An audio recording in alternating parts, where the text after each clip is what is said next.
नमस्कार। आज का हमारा टॉपिक है does your sugar makes you unable to sleep.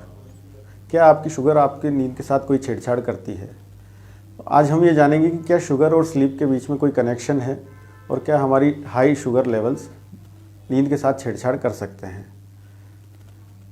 वैसे तो आमतौर पे हमें 6 से 8 घंटे की एक डीप स्लीप डेली रिक्वायर्ड होती है नॉर्मल बॉडी को फंक्शन करने के लिए और एक्टिविटी ऑफ डेली लिविंग को परफॉर्म करने के लिए। और जब हम 6 से 8 घंटे की नॉर्मल स्लीप नहीं लेते हैं तो अगले दिन आप पूर्ण ऊर्जा से काम नहीं कर पाएंगे, थकान महसूस होगी, सर दर्द होगा। और इसके अलावा स्लीप अगर लगातार डिस्टर्ब बनी रहती है तो हमारी बॉडी में कई और भी प्रकार की बीमारियां जन्म ले सकती हैं, जैसे कि stress, anxiety, under confidence, depression, blood pressure, weight gain, cardiac disorders आदि। तो पहले ये जानना ज़रूरी है कि आप कैसे पता करेंगे कि आपको कोई स्लीप डिसऑर्डर है, क्या आपको नींद के साथ कोई परेशानी है। इसके कुछ प्रमुख सिम्टम्स होते हैं जिनसे आप ये जान सकते हैं कि आपको स्लीप डिस्टर्बेंस होता है, जैसे कि रात में बार बार थोड़ी थोड़ी देर में नींद का खुलना, या फिर नींद को इनिशिएट करने में प्रॉब्लम होना, काफ़ी देर तक हम सोने के बाद नींद नहीं आती है ऐसा महसूस करना, या फिर यूरिन के लिए बार बार उठना, या फिर कंसंट्रेशन बनाने में दिक्कत होना, अगले दिन सो के उठने के बाद सर दर्द होना, चीज़ों को लगातार भूलना। ये सब चीज़ें सिम्टम्स ऐसे हैं जो हमें ये बताते हैं कि हमारे स्लीप को रात में डिस्टर्ब रहती है, स्लीप डिसऑर्डर हो सकता है आपको। नींद का लगातार नहीं आना या बार बार खुलना या फिर नींद को इनिशिएट करने में दिक्कत होना, इसको इंसोम्निया कहा जाता है। वैसे तो इंसोम्निया के कई सारे कारण हो सकते हैं, पर एक मुख्य कारण होता है high blood sugar level. High blood sugar level जो है वो आपकी नींद के साथ छेड़छाड़ कर सकता है। अब हाई ब्लड शुगर लेवल भी कई तरीके से छेड़छाड़ कर सकता है।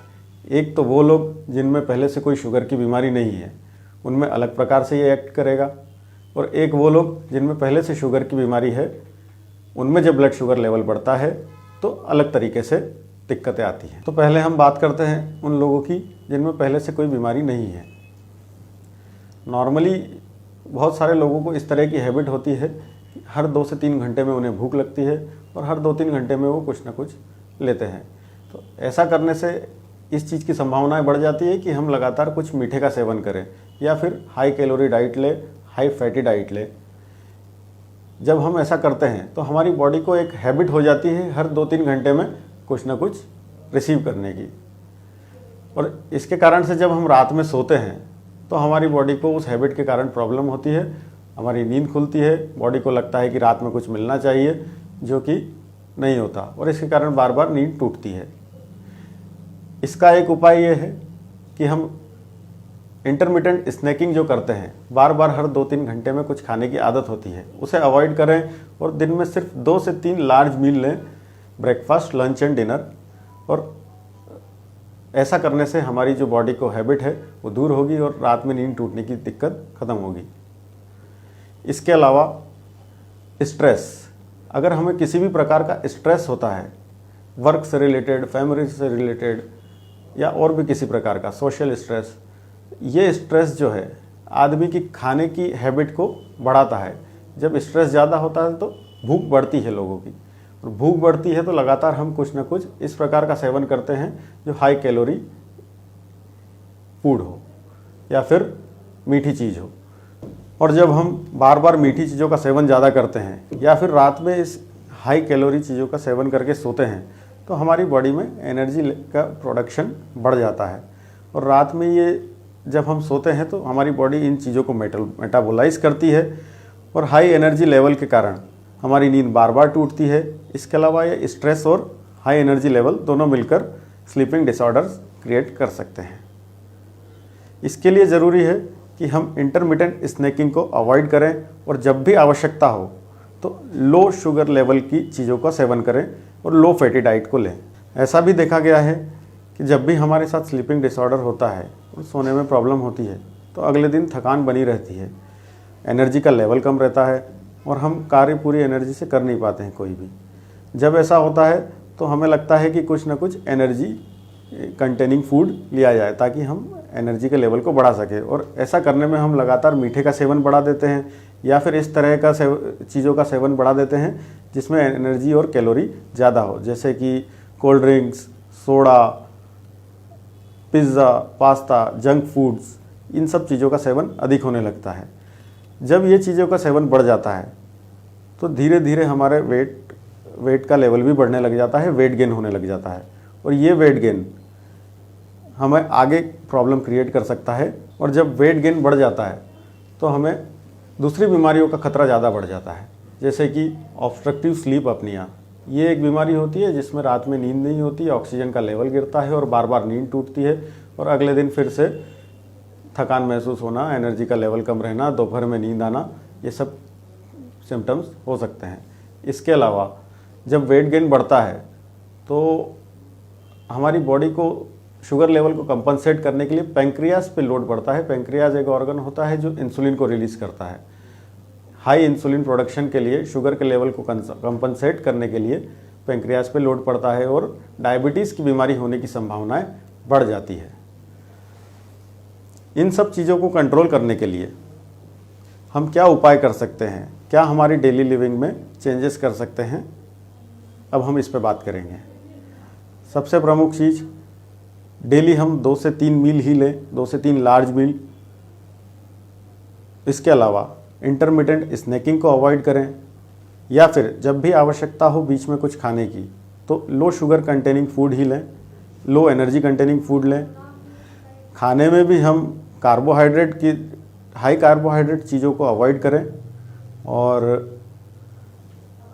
प्रोटीन कंटेनिंग चीज़ों का सेवन बढ़ाएं, जैसे कि दूध, दही, पनीर, इन सब चीज़ों का। खाने में हरी सब्जियों का सेवन बढ़ाएं, सलाद का सेवन बढ़ाएं। इसके अलावा फ्रूट्स का सेवन बढ़ाएं।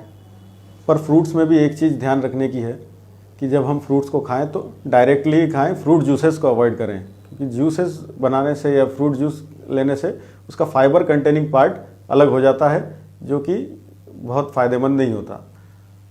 इसके अलावा डेली लिविंग में अपने पानी के इंटेक को बढ़ाएं। पानी की मात्रा को बढ़ाएंगे तो कई सारी बीमारियां दूर रहती हैं। तो ऐसा करने से आप अपने स्लीप की प्रॉब्लम्स को काफ़ी हद तक दूर कर पाएंगे। अब हम बात करते हैं उन लोगों की जिनमें पहले से डायबिटीज़ की बीमारी है या फिर उनका शुगर लेवल बढ़ा रहता है।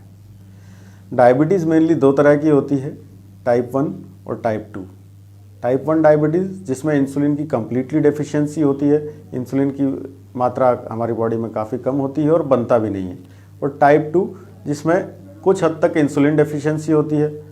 तो इस बीमारी में टाइप 2 में दवाइयों या फिर ज़रूरत पड़ने पर इंसुलिन दिया जाता है।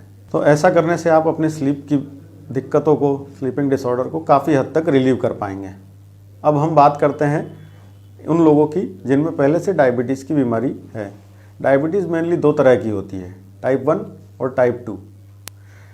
टाइप 1 बीमारी जिसमें इंसुलिन की पूर्णतः डेफिशिएंसी हो जाती है, इंसुलिन हमारी बॉडी में बनना बंद हो जाता है। और टाइप 2 जिसमें पार्शियल डेफिशिएंसी होती है, परंतु वो इंसुलिन जो बनता है बॉडी में पार्शियल, वो सफिशिएंट नहीं होता हमारे ब्लड शुगर लेवल को कंट्रोल करने के लिए। नॉर्मली जब हम कुछ खाते हैं तो हमारी बॉडी में पेंक्रियाज के द्वारा इंसुलिन को रिलीज़ किया जाता है और ये इंसुलिन हमारी बॉडी में जो ब्लड शुगर का लेवल है उसको कंट्रोल रखने में मदद करता है और हमारी सेल्स के द्वारा यूटिलाइज करवाता है शुगर को। टाइप 1 डायबिटीज़ में इंसुलिन की पूर्णतः डेफिशिएंसी होती है, तो उसमें इंसुलिन से ही इलाज होता है और इंसुलिन ही देना पड़ता है बाहर से। परंतु टाइप 2 डायबिटीज़ जिसमें पार्शियल डेफिशिएंसी होती है, उसमें दवाइयाँ या फिर ज़रूरत पड़ने पर इंसुलिन के इंजेक्शंस दिए जाते हैं। अब अगर किसी पेशेंट में दवाइयों का या इंसुलिन का डोज कम है या फिर उसका शुगर का या हाई फैटी डाइट का इंटेक ज़्यादा है, तो ऐसे में उसका ब्लड शुगर लेवल बढ़ेगा और ये बढ़ा हुआ ब्लड शुगर लेवल अलग अलग तरीक़ों से नींद के साथ छेड़छाड़ कर सकता है और स्लीपिंग डिसऑर्डर्स क्रिएट कर सकता है। जैसे कि जब ब्लड शुगर लेवल हाई होता है तो यूरिन की प्रॉब्लम बहुत ज़्यादा होती है, बार बार यूरिन के लिए जाना पड़ता है। ऐसे में जब रात को पेशेंट सोता है तो उसे बार बार नींद टूटना होता है यूरिन के लिए और बार बार नींद टूटने से स्लीपिंग डिसऑर्डर होते हैं। इसके अलावा जब ब्लड शुगर लेवल हाई होता है तो डिहाइड्रेशन भी काफ़ी होता है, पानी की रिक्वायरमेंट बॉडी की बढ़ जाती है और यूरिन ज़्यादा होने से पानी की कमी भी होती है। तो ऐसे में बार बार प्यास भी लगती है और पानी पीने के लिए भी बार बार उठना पड़ता है मरीज को रात में, जो कि स्लीपिंग डिसऑर्डर कर सकता है। इसके अलावा जब ब्लड शुगर लेवल लंबे समय से बढ़े रहेंगे तो ये ब्लड शुगर हमारे नर्व्स के साथ और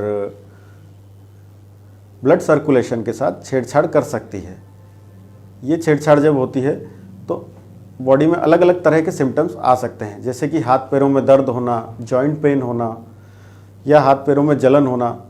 ये सब सिम्टम्स जब सीवियर हो जाते हैं तो रात में नींद को इनिशिएट करने में बहुत प्रॉब्लम होती है। ऐसे काफ़ी मरीज हमारे पास आते हैं। इन नसों की बीमारी को डायबिटिक न्यूरोपैथी भी कहा जाता है। तो ये सब चीज़ें तब होती है जब लंबे समय से किसी की ब्लड शुगर कंट्रोल नहीं है और बढ़ी हुई चल रही है। अगर ऐसी कंडीशन में हमें दवाइयों के डोज को बढ़ाने की आवश्यकता होती है या फिर इंसुलिन जिसको चलता हो, इंसुलिन को बढ़ाया जाता है। ये तो बात हुई जब दवाइयों का डोज कम है तब। अगर किसी का दवाइयों का डोज अधिक है और उसका इंटेक कम है, फूड इंटेक कम है, खाना कम खाता है, तो भी हमारे स्लीप के साथ डिस्टर्बेंस हो सकता है। जब हम रात में इंसुलिन लेके सोते हैं तो सोने के बाद ये इंसुलिन 2 से 3 घंटे बाद हमारी शुगर लेवल को कम करेगा, अगर हमारा फूड का इंटेक कम रहा है तो ऐसे में हमारी नींद बार बार टूट सकती है। ये भी एक कारण है स्लीपिंग डिसऑर्डर का। तो अगर आपको इन सब में से कोई भी सिम्टम्स हैं, स्लीपिंग डिसऑर्डर है, तो आप अपने डॉक्टर से संपर्क करें और उसका इलाज कराएं और एक हेल्दी लाइफ लीड करें। बहुत बहुत धन्यवाद।